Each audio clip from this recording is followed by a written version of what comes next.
আজকে আমি নতুনদের জন্য খুব সহজ নিয়মে সালোয়ার এবং সালোয়ারের কলি কিভাবে কাটিং করতে হয় সেটাই তোমাদের সঙ্গে শেয়ার করব। আশা করি ভিডিওটি দেখলে নতুনরাও খুব সহজে সালোয়ার কাটিং করতে পারবে এবং অন্য কারো সাহায্য ছাড়াই। প্রিয় ভিউয়ার্স, আসসালামু আলাইকুম। দেখো, এখানে আমার কাছে এর আগের এক ভিডিওতে আমি বলেছিলাম একজন আমার কাছ থেকে কাপড় নিয়ে আবার আমার কাছেই বানাতে দিয়ে গেছে। দেখো, এই তিনটা শুধু জামার জন্য নিয়েছে আর দুটো থ্রি পিস এবং এই দুইটা সালোয়ার একজনেরই। তাই এই দুটো সালোয়ার আমি তোমাদেরকে কাটিং করে দেখাবো। দেখো পুরো তার সালোয়ারের ঝোলটা 39 ইঞ্চি আর হাইয়ের উপরে আমি 2 ইঞ্চি রাবারের জন্য রেখেছি আর হাইয়ের মাপ নিচ্ছি আমি 16.5 ইঞ্চি।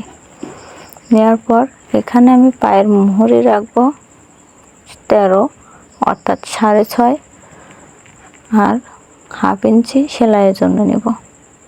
তাহলে সেলাইয়ের এখানে আমি পুরো আমার ছেলেটা আমার স্কেল নিয়ে নিয়েছে, খুঁজে পেলাম না, তাই ফিতা দিয়ে দাগ দিয়ে দেখিয়ে দিচ্ছি। দেখো, আমি এখানে সোজা করে দাগটা দিয়ে নিয়েছি। তাহলে তার পায়ে ফেরিটা একটু বেশি হবে। উনি চিপা পায়জামা পছন্দ করেন না। এবার আমি সালোয়ারের মুখটা কেটে নিলাম।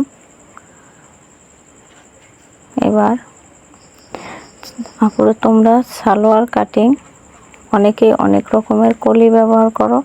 দেখো, আমি আজকে তোমাদেরকে নতুন অন্য এক রকমের কলি শিখিয়ে দেব। দেখো, আমি কলিটা লম্বা করে নিব কোমর পর্যন্ত। অনেকেই এই কলিটা পছন্দ করে। আমি তো আমার সব কাস্টমারের জন্য এই কলি দিয়েই সালোয়ার তৈরি করে থাকি। সবাই অনেক পছন্দ করে।